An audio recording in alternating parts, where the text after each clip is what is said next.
Hello everyone, कैसे हैं आप सभी। आज के इस वीडियो में हम बात करने वाले हैं रूट के जोड़ और घटाव के बारे में कि अंडर रूट वाली संख्याओं को कैसे जोड़ा तथा घटाया जाता है। सबसे पहले हम लोग सीखेंगे कि रूट के जोड़ को कैसे सॉल्व किया जाता है। तो चलिए बढ़ते हैं सवाल की ओर। पहला प्रश्न है √3 + √3, इसे कैसे सॉल्व किया जाता है। तो यहाँ पे एक बात याद रखना होगा कि जब दोनों रूट क्या हो, सेम हो, तो उसे हल करना बहुत ही आसान है। सबसे पहले यहाँ भी √3 है, यहाँ भी √3 है, तो इसका मतलब ये नहीं कि √3 और √3 को जोड़ लेंगे तो 6 √3 हो जाएगा। यहाँ ऐसा नहीं है। इसके लिए हमें क्या करना होगा, यहाँ कुछ नहीं है तो यहाँ भी क्या मान लेंगे, 1 है, तो हमें मान लेना होगा यहाँ कुछ नहीं है तो यहाँ क्या है, 1 है। यहाँ भी कुछ नहीं है तो यहाँ भी क्या है, 1 है। तो 1 और 1 को जोड़ने पर क्या हो जाएगा, 2, और दोनों में क्या है, √3 है, तो 1 को हम क्या किए, कॉमन ले लिए, यानी 1 √3 को बाहर निकल लिए। तो यही इस प्रश्न का क्या हो गया, 2 √3, यही इस प्रश्न का आंसर हो जाएगा। नेक्स्ट सवाल में क्या है, 3 √2 + √2, तो इसे भी उसी तरह सॉल्व कर लेंगे। दोनों में एक चीज़ क्या याद रखना होगा, दोनों में √2 क्या है, कॉमन है। तो हम क्या करते हैं, पहले बाहर वाली संख्या को जोड़ लेते हैं।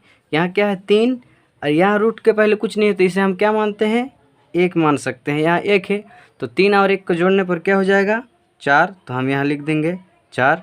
अब दोनों में √3 है तो 1 √3 को हम बाहर निकाल लेंगे, यानी यहाँ लिख देंगे, सॉरी, दोनों में √2 है तो 1 √2 को बाहर निकाल लेंगे, यानी इसका आंसर क्या हो जाएगा, 4 √2, यही इस प्रश्न का आंसर हो जाएगा। तीसरा प्रश्न क्या है, √7 + √7, तो इसे सॉल्व करना बहुत ही आसान है। जब दोनों का रूट सेम हो तो अगर उसके बाहर में कुछ नहीं हो तो उसे हम क्या मान लेते हैं, यहाँ मान लेते हैं 1, यहाँ भी क्या करते हैं, मान लेते हैं 1 है। तो 1 और 1 को जोड़ने पर क्या हो जाएगा, 2, और यहाँ लिख देंगे, दोनों में से एक रूट को क्या कर लेंगे, कॉमन ले बोल सकते हैं या बाहर निकाल सकते हैं। दोनों में से एक रूट को यहाँ लिख लेते हैं, यानी 2 √7, यही इस प्रश्न का आंसर हो गया। आइए अब हम अगला प्रश्न को देखते हैं। इसमें क्या है, इसमें भी क्या है, दोनों √5 कॉमन है, तो इसे भी सॉल्व करने के लिए हम क्या करते हैं, पहले बाहर वाली संख्या को जोड़ लेते हैं। तो बाहर में 2 है और यहाँ पे 4 है, 2 और 4 को जोड़ने पर क्या आ जाएगा, 6, तो हम यहाँ लिख लेंगे 6। अब दोनों में क्या है, √5, इसमें भी √5 है, तो दोनों में से एक √5 को क्या करेंगे, बाहर निकाल लेंगे, यानी 1 √5 को हम लिख देंगे। तो इस प्रश्न का आंसर क्या हो गया, 6 √5, यही इस प्रश्न का क्या हो गया, आंसर आ गया। लास्ट प्रश्न क्या है, इसमें देखेंगे कि दोनों में क्या है, डिफरेंट है, यानी अलग अलग है। जैसे यहाँ √5 है, यहाँ पे क्या है, √3 है, तो इसे आप जो है ना, इसे सॉल्व नहीं किया जा सकता है। इसका आंसर क्या होगा, यही इसका आंसर हो जाएगा। क्यों, इस सब में क्या था, रूट सेम था तो उसे हम बाहर वाले संख्या को जोड़ लेते थे। लेकिन इसमें क्या है, दोनों में डिफरेंट टाइप का है, यानी अलग अलग तरह का है, तो इसका आंसर क्या होगा, वही इसका क्वेश्चन ही इसका क्या हो जाएगा, आंसर हो जाएगा। यानी इसे हम क्या लिखेंगे, 2 √3 + 5 √5, यही इस प्रश्न का क्या हो गया, आंसर हो गया।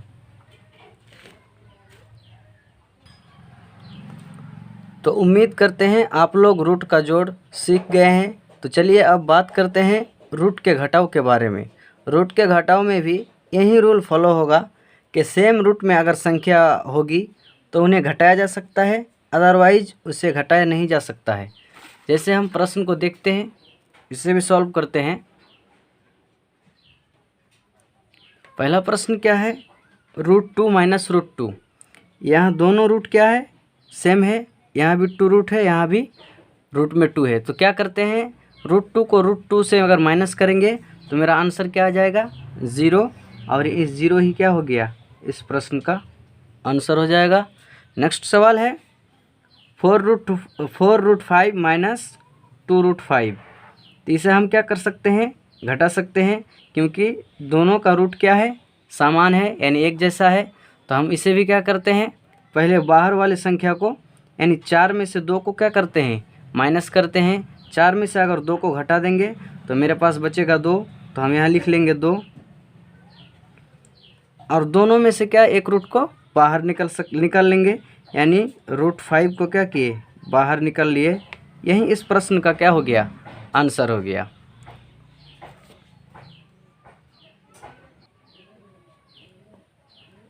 आइए अब हम लोग क्या करते हैं, अगर रूट एक जैसा यानी समान नहीं हो तो उसे कैसे सॉल्व करते हैं। तो इसे भी क्या करेंगे, पहले हम देख लेंगे यहाँ पे क्या है √5 और यहाँ पे है √2, यानी ये दोनों अलग अलग है। तो इसे हम क्या करते हैं, इसे घटा नहीं सकते हैं। तो यानी इसका आंसर क्या होगा, वही प्रश्न इसका ही क्या हो जाएगा, प्रश्न ही यानी सवाल ही इसका क्या हो जाएगा, आंसर हो जाएगा। तो इसे हम क्या करते हैं, सेम लिख लेंगे 7 √2 और माइनस में 3 √5। यही इस प्रश्न का क्या हो गया, आंसर हो गया।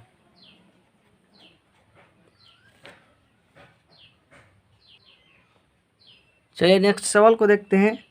नेक्स्ट सवाल में क्या है, √5 माइनस √5। तो यहाँ भी हम वही कंडीशन अप्लाई करेंगे।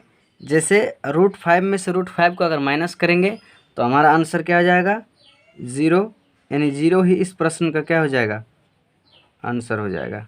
यानी अगर हम x में से x को घटाएंगे तो क्या हो जाएगा, 0, यानी x में x को घटाएंगे तो क्या हो जाएगा, 0। उसी तरह यहाँ हम क्या किए, माइनस √5 को √5 से माइनस कर दिए, नहीं घटा दिए, तो इसका आंसर क्या हो जाएगा, 0 आ जाएगा।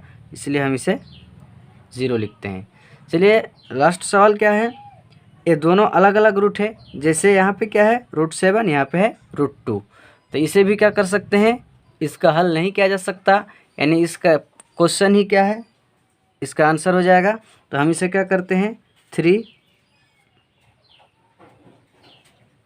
√7 माइनस 2 √7, यही इस प्रश्न का आंसर हो जाएगा।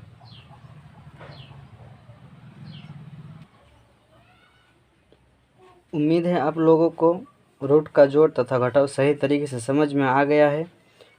अगर वीडियो पसंद आए तो वीडियो को लाइक तथा चैनल को सब्सक्राइब जरूर करें। मिलते हैं नेक्स्ट वीडियो में। Thanks for watching.